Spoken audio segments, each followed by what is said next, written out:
महत्वाची बातमी, हेलिकॉप्टरमध्ये तांत्रिक बिघाड झाल्यामुळे अजित पवारांचा नाशिक दौरा हा रद्द झालाय। आजचा नियोजित कार्यक्रम रद्द केल्याची माहिती समीर भुजबळांनी दिली। दरम्यान भ्रष्टाचाराचा पैसा पचवण्यासाठी समीर भुजबळ दादांच्या पुढे पुढे करतायत अशी टीका सुहास कांतेंनी केली आहे।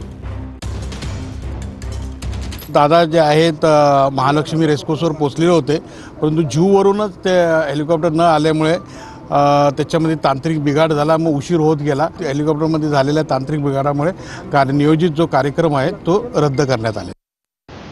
करप्शन करून जे पैसे कमवलेले आहेत ते पचवण्यासाठी आता ही आपण त्याला काय म्हणू शकतो मराठीमधून, दादांच्या पुढे पुढे करणे, दादांची हाजी करणे आणि मग युतीबरोबर थांबणे आणि आहे ते वाचवणे, हाच एक पर्याय म्हणून मला असं वाटतं की आपण एखाद्याला हुसकतो तरी ते आपल्याकडे येतं। म्हणजे हे हुसकलेला लाचार असलेला हा प्राणी आहे आणि खरं तर मला त्याच्यावर दया येते। समीर भुजबळवर तरी वैयक्तिक दया येते।